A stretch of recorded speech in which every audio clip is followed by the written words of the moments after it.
Bonjour à nouveau à celles et ceux que je n'ai pas pu saluer personnellement. Tout d'abord, c'est vrai que j'ai été touché.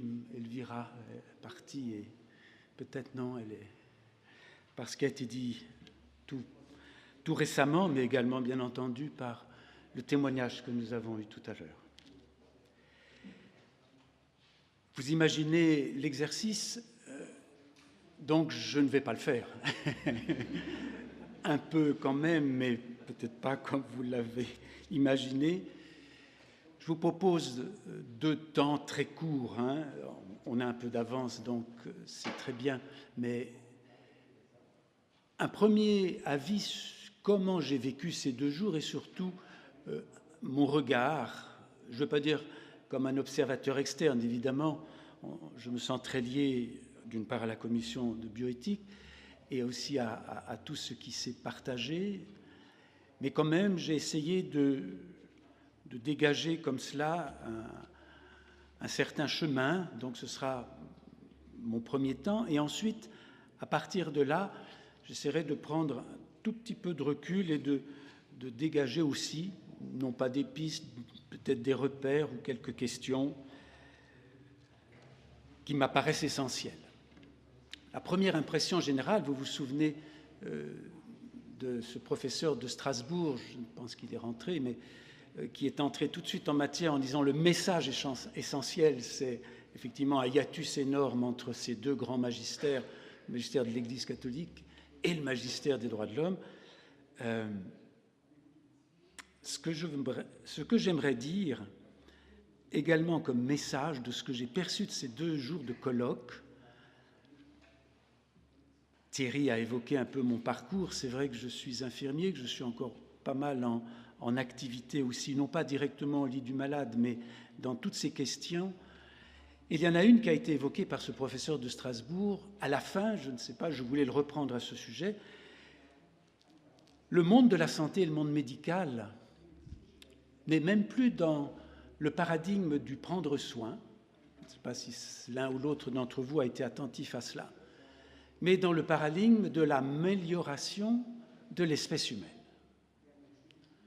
C'est évident que dès que nous avons eu ça, et je me cristallise quelques instants, pas beaucoup bien sûr, sur ce propos qu'il a eu, j'ai l'impression que c'est autour de ce qui nous a été dit par sa bouche, et s'il était là, je lui redirais encore que j'ai beaucoup apprécié son exposé, clair, réel et direct, mais qu'il me semble que cet exposé-là, en tout cas pour ce qui me concerne, et c'est dans le cadre de ce premier regard que j'ai, non pas a été une totale découverte, mais tout d'un coup m'a fait prendre conscience que, effectivement, pour le dire très rapidement, nous sommes dans 2 grands paradigmes, et que le hiatus que nous vivons les uns et les autres dans nos propres chemins, dans nos propres activités, prend tout d'un coup un sens qui pourrait même, on l'a évoqué à table, avoir un caractère de désespérance. Comment, dans ce modèle qui nous est imposé, qui a été précisé autour des droits de l'homme, comment continuer à exprimer une anthropologie, je vais au plus rapide bien sûr, qui résonne, dont on a eu tout à l'heure des échos excessivement denses et vrais, et en les entendant, je me suis dit, mais c'est pas possible que dans cette cour des droits de l'homme, ce que nous avons entendu là soit totalement évacué parce que ce n'est pas scientifique. Je ne vais pas développer, ce n'est pas une conférence, mais là, j'ai pris véritablement en termes de défi essentiel.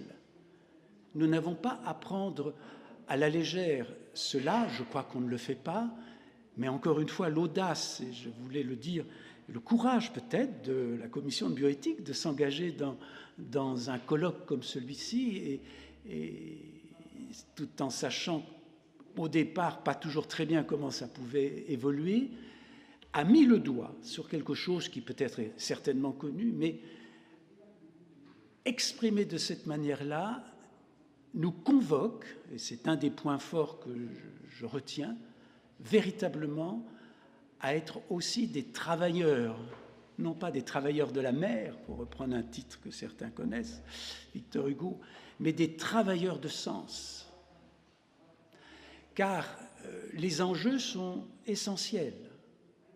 Mais lorsque nous avons dit cela, et ça s'est exprimé à plusieurs reprises, attention, il nous faut être dans le monde, dans la société, au cœur même de ces contradictions, et non pas s'isoler, je crois que nous ne l'avons pas perçu dans ces 2 jours, mais non pas s'isoler surtout dans des bulles qui évidemment nous sécurisent, nous protègent et ronronnent sur un paradigme déjà peut-être un peu hermétique qui nous donnerait l'impression que tout est clair.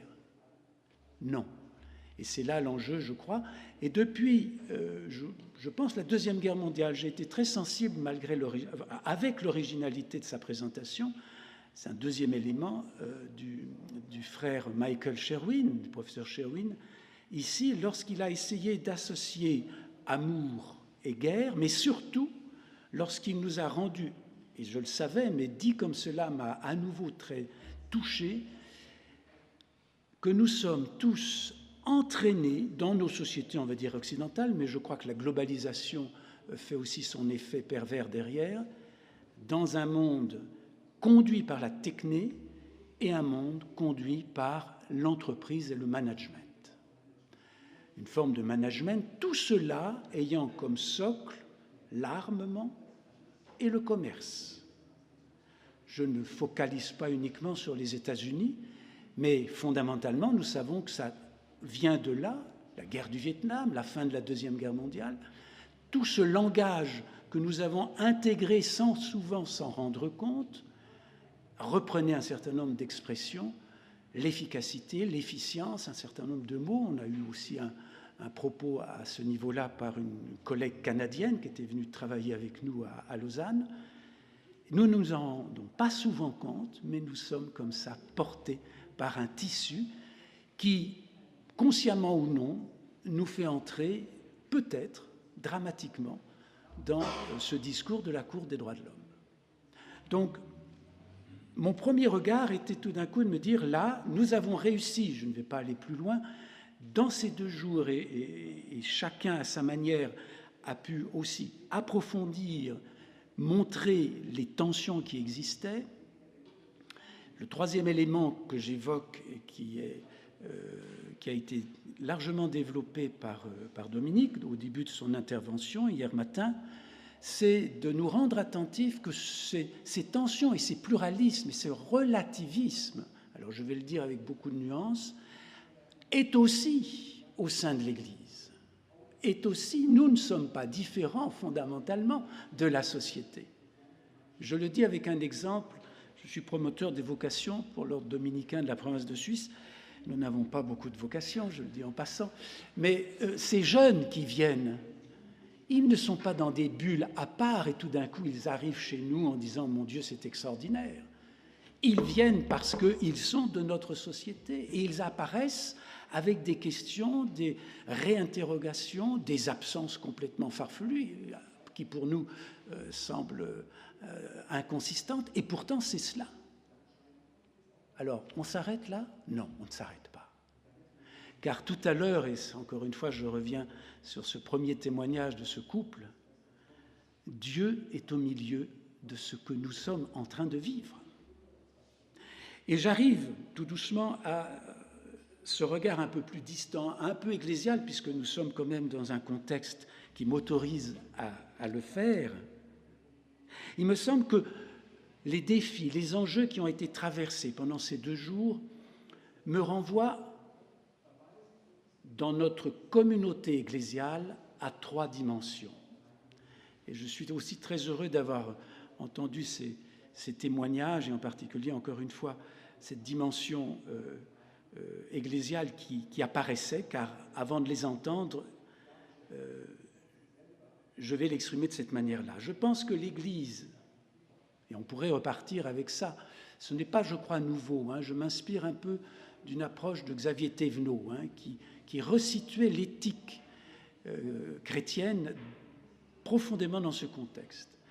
La première dimension, au niveau de notre Église, il nous faut un travail continu et continuel autour de l'interprétation.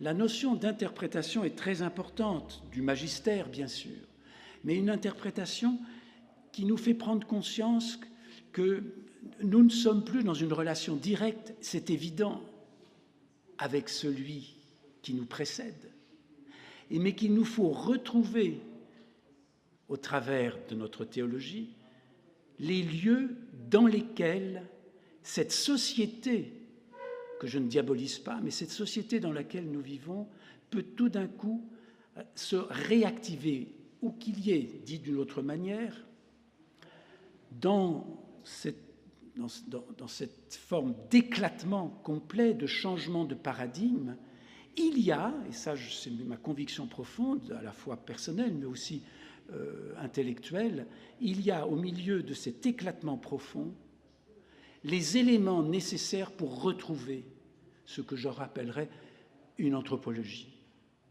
qui nous permette d'aller plus loin et d'accompagner comme nous essayons de le faire.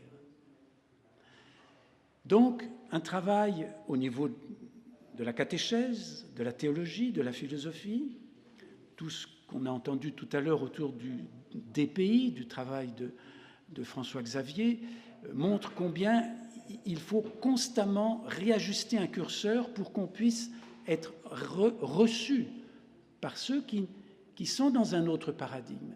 C'est ce pont, que nous avons à reconstruire.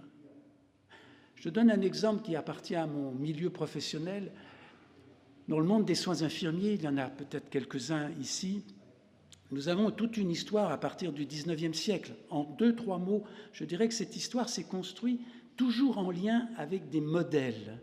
Nous avons le modèle biomédical qui nous a enfermés dans des fonctionnements dont on s'est rendu compte tout d'un coup, ou progressivement, qu'il ne correspondait pas fondamentalement à la réalité de notre profession. Et on a changé comme ça, non pas par rupture, mais pour approfondir notre acte de soin à de nouveaux modèles de soins.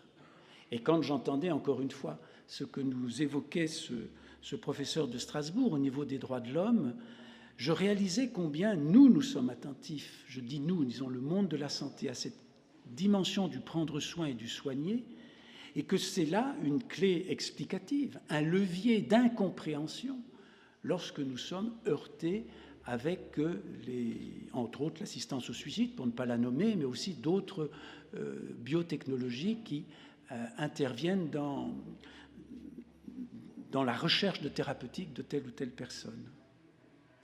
Donc, un premier travail autour de l'interprétation du magistère principalement, magistère au sens large. Un deuxième travail, et là je vais reprendre l'exemple des deux types de témoignages que nous avons eus.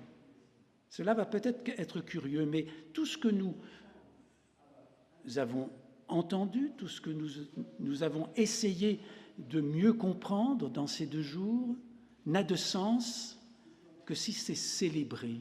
Si nous sommes dans une démarche ecclésiale où la communauté est aussi dans une reconnaissance de la louange. C'est la notion liturgique dans nos églises. Je ne parle pas de nos églises au sens paroisse ou autre, mais la célébration de ce qui se réalise, à savoir la vie, je pense à l'Eucharistie principalement, qui tout d'un coup ressaisit fondamentalement le sens premier de ce qu'on essaie de dire autour de la vie. Et je crois que cela a été très bien dit aussi par notre collègue de Lugano tout à l'heure.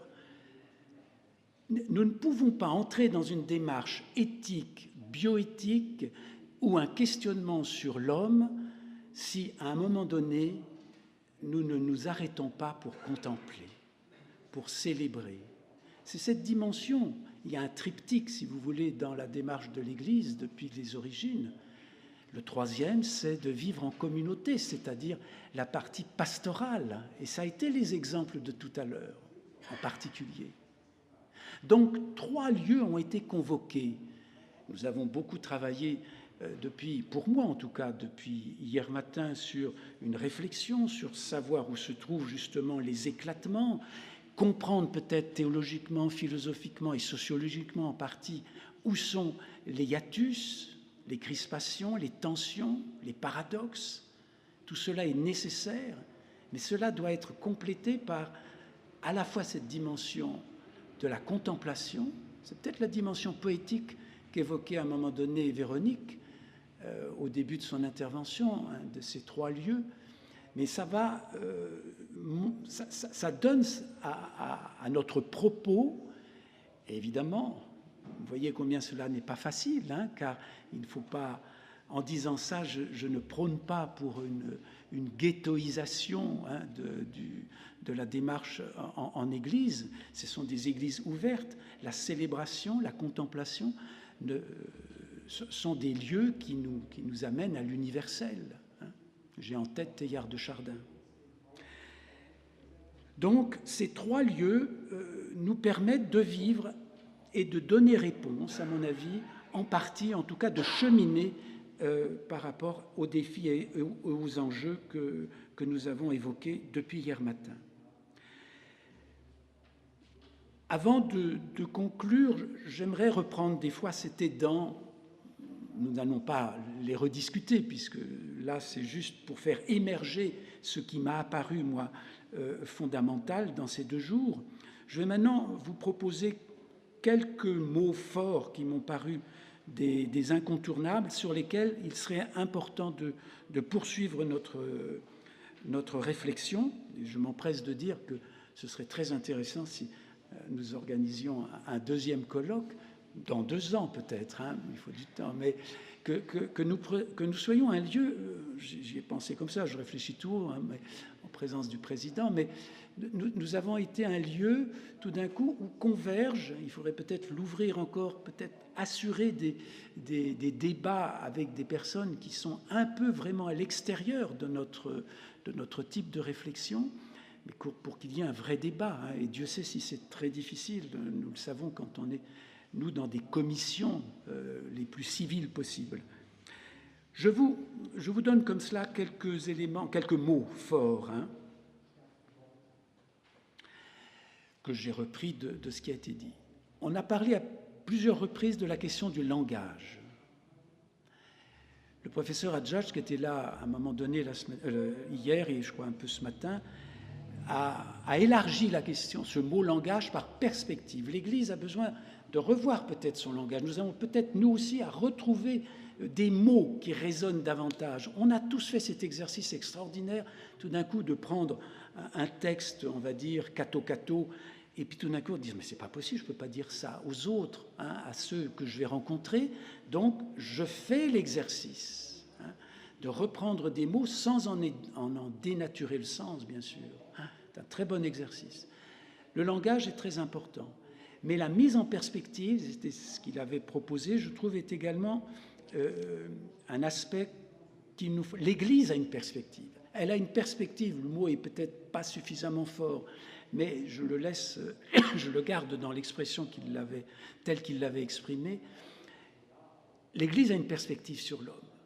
Nous n'imposons rien, et Dieu sait si là, je ne peux pas m'empêcher à nouveau de revenir à la Cour des droits de l'homme. Dieu sait si elle nous impose quelque chose désormais.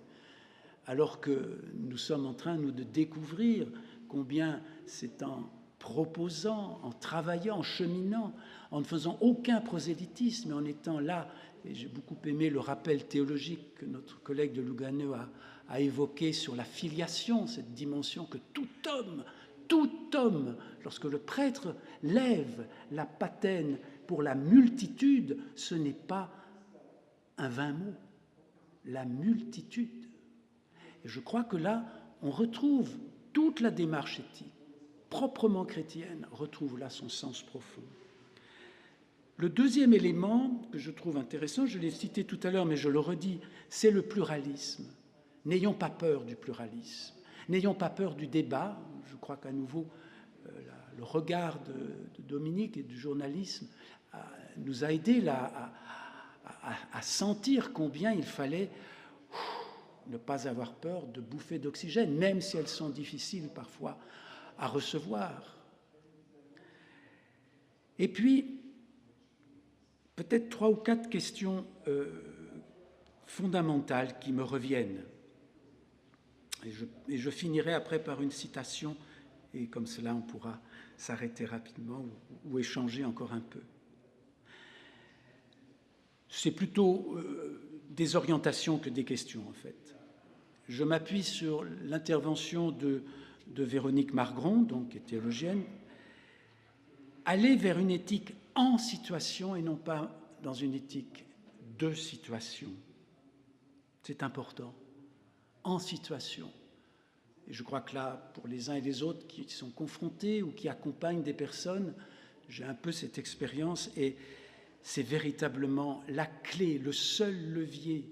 Ça ne veut pas dire que l'on va baisser les bras, mais ça veut dire que l'on va, avec l'autre, avancer sur un chemin difficile et que l'on prend en compte la singularité de la situation, que l'on va en prendre en compte les particularités. Là, j'évoque à nouveau ces 3 dimensions que Xavier Thévenot aimait bien reprendre, tout en gardant les grands principes de l'universel.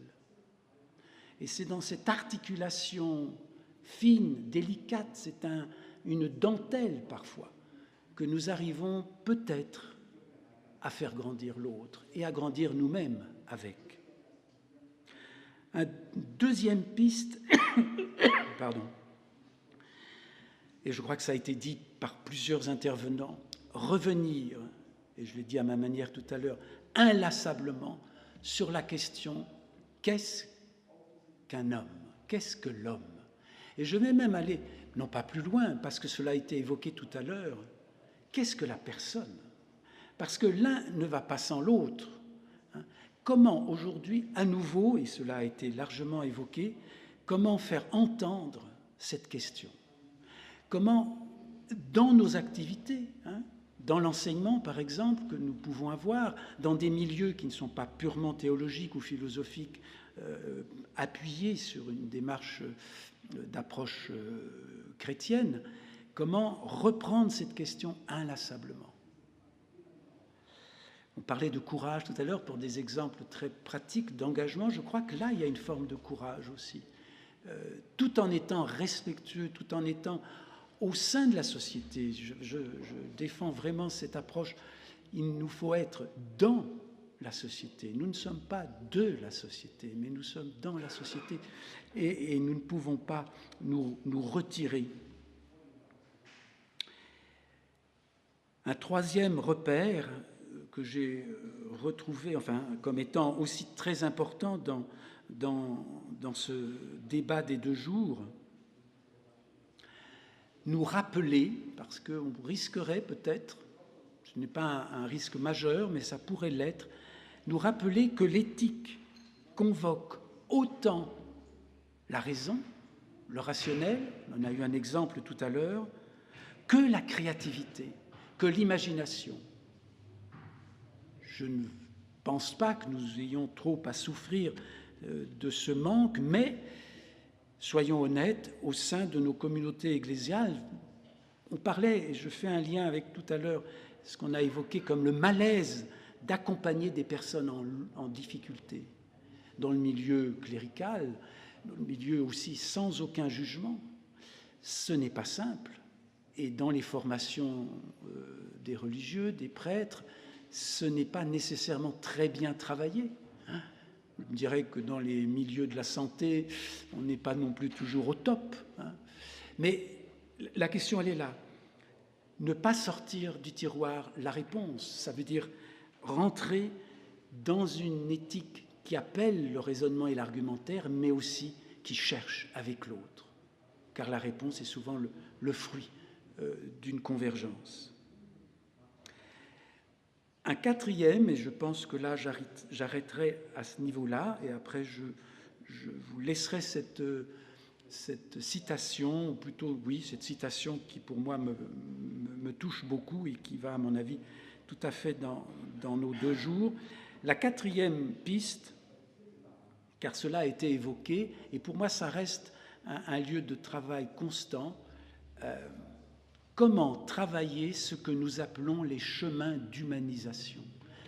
Ça rejoint ce que j'évoquais au tout début de ma conclusion, si je puis dire, quand je parlais de prendre dans cette société ce qu'il y a de beau. Car il y a de très belles choses. Nous l'avons dit tout à l'heure, et il y a des convictions très fortes. Ça nous renvoie, mais quelle vision de l'homme j'ai, bien sûr.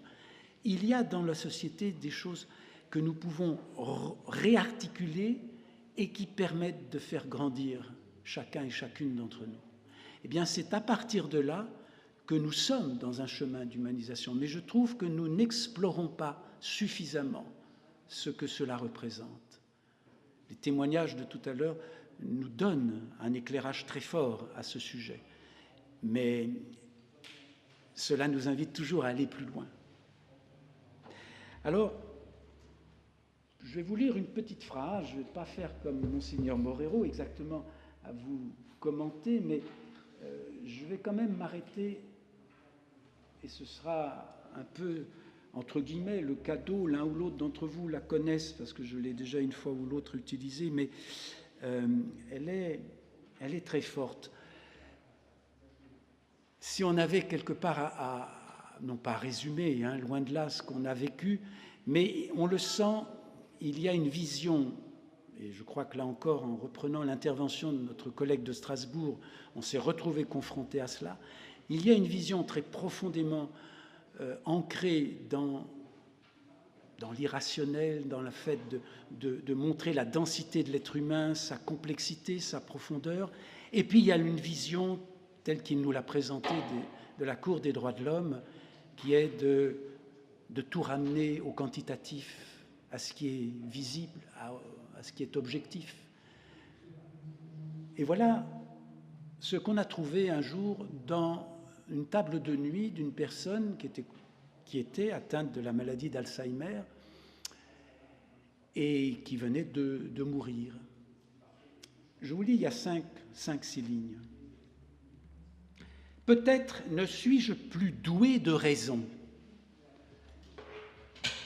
mais insensé est celui qui pense que je ne suis plus doué de sens. C'est juste le temps qui n'existe plus. Moi, j'existe toujours, dans un présent qui rythme mes jours, peut-être sans avenir ni passé, mais je vis, moi, à qui vous ne demandez jamais la vie. Peut-être que mon cerveau a perdu la mémoire, mais le partage d'un instant ne se mémorise pas, il se vit. Ma vérité, je vous l'ai dit, le soin dont j'ai le plus besoin, c'est que vous pensiez, P-A-N, ma blessure d'humain. Elle avait écrit ça sur son petit livre personnel que nous avons trouvé. Une personne considérée, touchée profondément par la maladie d'Alzheimer. Je crois qu'il n'y a pas beaucoup de commentaires. D'un côté, je la considère comme quelqu'un qui perd tout doucement toutes ses capacités cognitives en particulier. Donc, si je suis dans une approche excessivement comportementaliste, très cognitiviste, je l'évacue progressivement du champ de l'humanité. Et de l'autre, tout d'un coup, se redire que cette personne, certes, n'est plus dans le même regard mutuel entre elle et moi, par les éléments qui me font communiquer normalement avec quelqu'un, mais qu'elle est sur un autre registre, que je peux d'ailleurs appréhender si je suis attentif, si j'ai un regard qui a changé, et si j'ai le courage des personnes dont on a entendu tout à l'heure le témoignage. J'ouvre ma porte, et à ce moment-là, je découvre que l'être humain est encore à découvrir constamment. Voilà, merci beaucoup. Et voilà le grand plaisir de ces 2 jours que je vous fais partager.